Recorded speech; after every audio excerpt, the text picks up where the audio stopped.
Moran outside that supermarket. Some shooting, Terry? Well, George, just in the last minute, 4 loud bangs, very, very loud bangs coming from the direction of that kosher grocery. It looks like the action is underway here as well. They did not sound like gunfire to me. Very loud bangs, perhaps that flashbang technique of a dynamic entry into the grocery store, but that's what I can report. 4 very loud bangs happening. Now we're hearing gunfire. A lot of automatic gunfire. You can probably hear it. We can hear it. Ils ouvrent, rentrent. La vache. Oh la vache.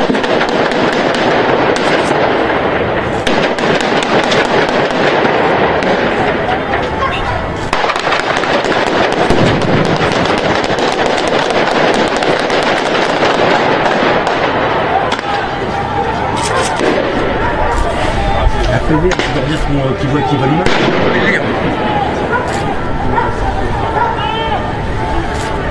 Je vois une fille, ça y est, il libère des otages, c'est fini. Je crois qu'ils l'ont eu. Bon les gars, on passera pas la nuit.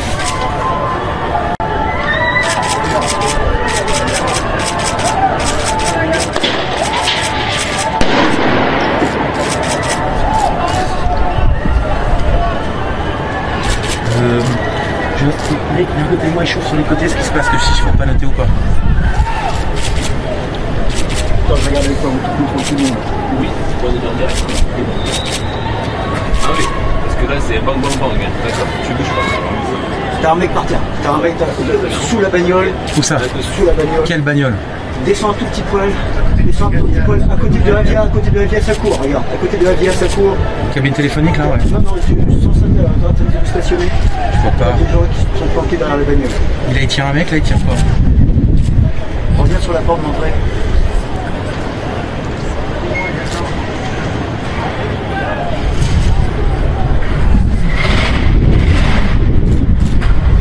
Ils ont pas ciré un mec là?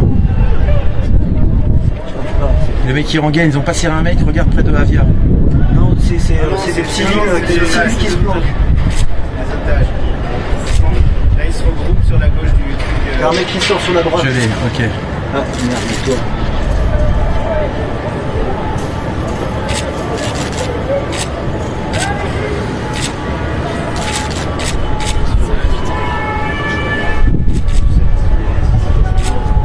Putain, le mec est fini, hein. Regarde, c'est les otages qui traversent. Regarde là. Devant Avia, station-service, il court, station-service, il court. Ils vont se récupérer, ils vont se récupérer.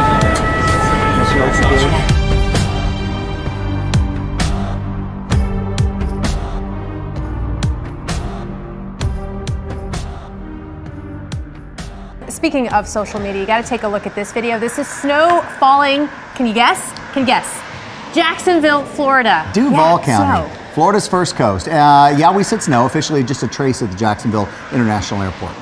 Officially a record from set back in 1958 and only the 4th measurable snow event in more than a century.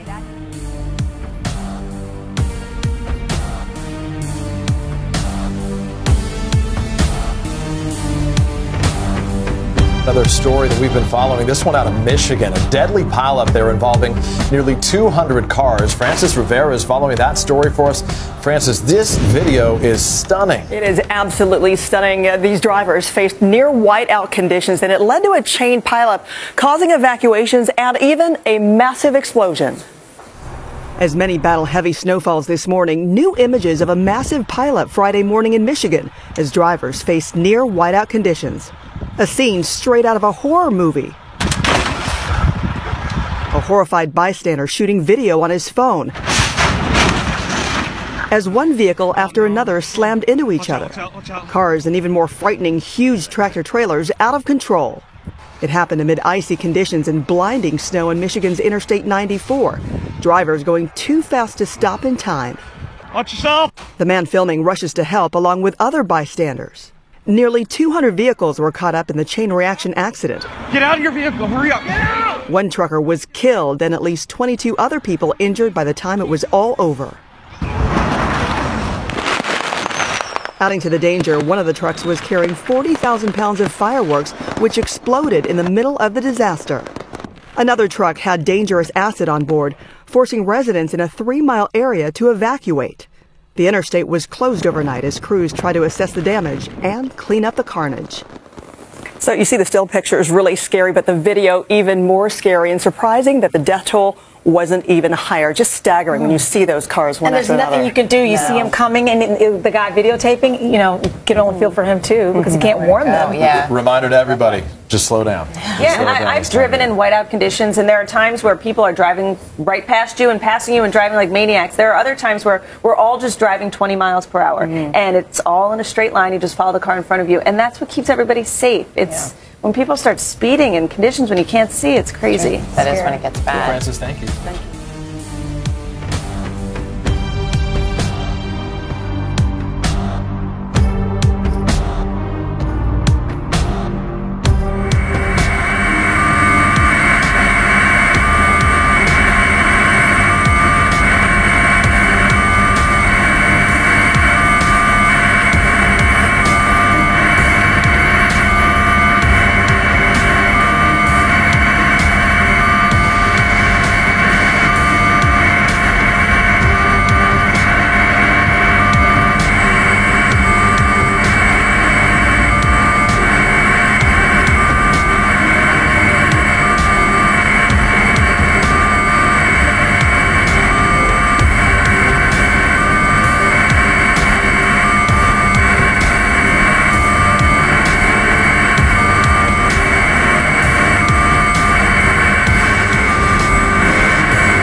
An enormous and fatal highway pileup, which included a truck carrying fireworks, has occurred in Kalamazoo County, Michigan, near Battle Creek. Police are reporting over 100 cars are involved on I-94 near the 90-mile marker. Snow was falling at the time of the accident, with temperatures at 16 degrees and gusty winds making it feel like zero. The crash also included a truck carrying hazardous materials, prompting hazmat officials to recommend a 3-mile radius evacuation zone around the crash. I-94 in both directions is closed west of Battle Creek.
Walking through what's left of her village, sodden bricks and collapsed walls, this woman and hundreds of others have lost their homes and livelihood to flooding. That is my homestead over there. I had a motorcycle. a grinding mill, and livestock. I lost all of them. Some have described the floods as the worst to hit the country in years. The Red Cross says at least 11 people have died. Some were swept away by swollen rivers. The sun is shining now, but earlier this week, heavy rain inundated central and northern areas of the country. On the 2nd, 3rd and 4th of January, we did have a deep low pressure system sitting over the northeastern corner of the Mamba, and that brought in huge amounts of rain. Those able to reach this aid centre have been given tents for temporary housing. But the Red Cross says it needs more funding to help the thousands of others affected. Many have no choice but to pack up and leave their villages. They're moving to stay with relatives on higher ground. Erica Wood, Al Jazeera.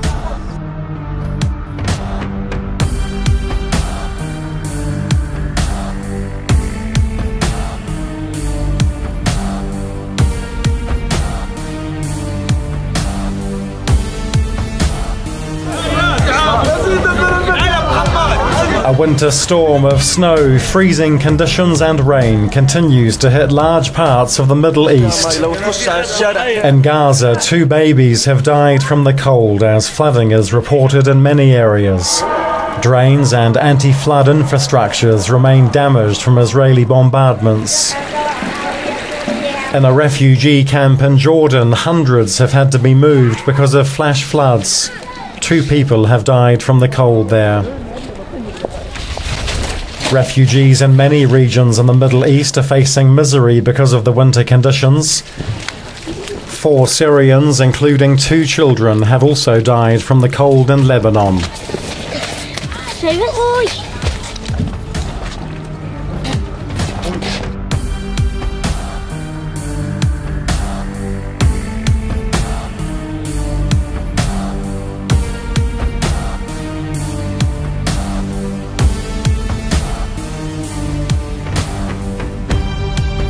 Next tonight to that police shootout caught on video, the view from the officer's body camera showing the moment a routine traffic stop erupts into gunfire. Here's ABC's Clayton Sandell.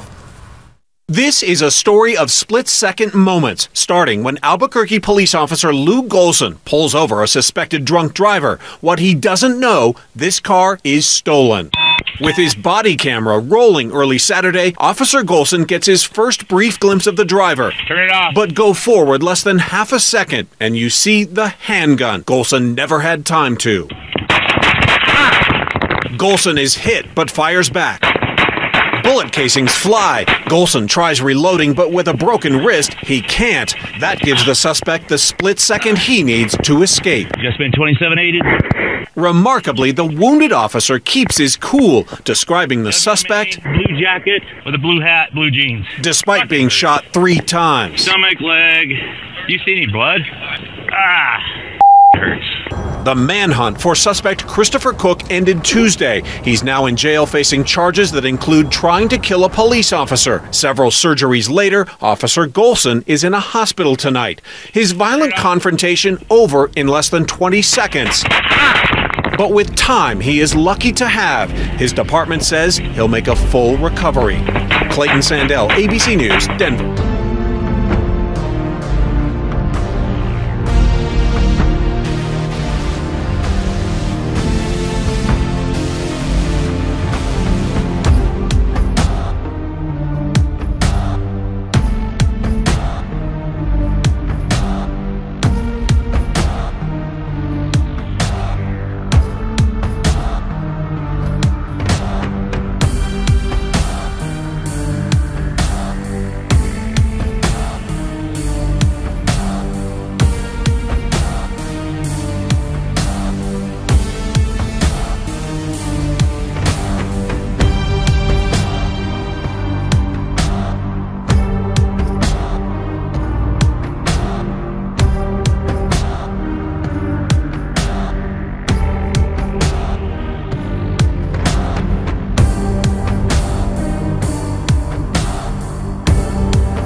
Again on the streets of Haiti's capital, it's become an almost daily occurrence. Anger grows with those opposed to the current government. We can't take this anymore. It's a corrupt government and there's nothing left for us. A long-simmering political stalemate has reached a boiling point. January 12th is the deadline for a political deal to be reached. If not, Parliament will be dissolved and President Michel Martelly could then rule by decree. If that happens, Haiti could be thrown into even deeper political crisis. Former Prime Minister Laurent Lamont resigned last month, but for opposition groups like this one, it's not enough. They accuse Martelly of corruption and won't rest until the president himself steps down. When Martelly was a candidate, he was broke. He had 3 houses in the US he couldn't pay for. Right now, he's building a mansion on the coast of Haiti. Also, his son is building a huge house. All that with the money from the government. But the president's supporters reject such claims and say he's the right man at the right moment. I think Martelly is not only the best man, but for the sake of democracy, he has to finish his mandate. Many here are tired of the deadlock and instability. Young Haitians like Samuel Tambou live in a country where unemployment is nearly 40%, but thought to be much higher. Especially for Haiti. If we look at our history, when the president leaves, it always brings more problems. I'm all for compromise, because if the president leaves, we have to start over. Perhaps by coincidence, the January 12th political deadline is also the 5th anniversary of the 2010 earthquake that destroyed much of the country and left nearly 230,000 people dead. Haiti is now a country that finds itself on the edge of another crisis. This one not a natural disaster, but a political one. Gabriel Elizondo, Al Jazeera, Port-au-Prince.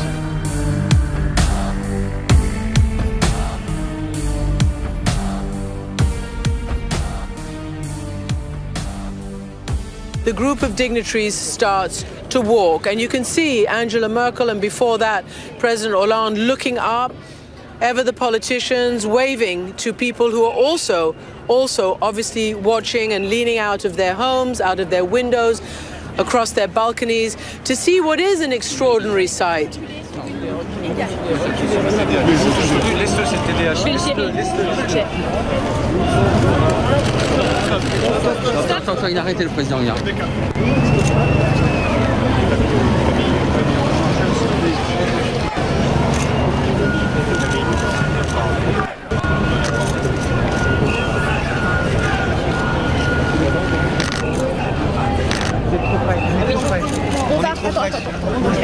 Well, it is clearly a massive logistical operation. Not easy to get this number of heads of state, heads of government, foreign ministers to actually be able to surge in line, so to speak. And there are so many people out there that this is going to take a bit of moments, a few moments before the actual rally, the march, the walk in solidarity and unity properly gets underway.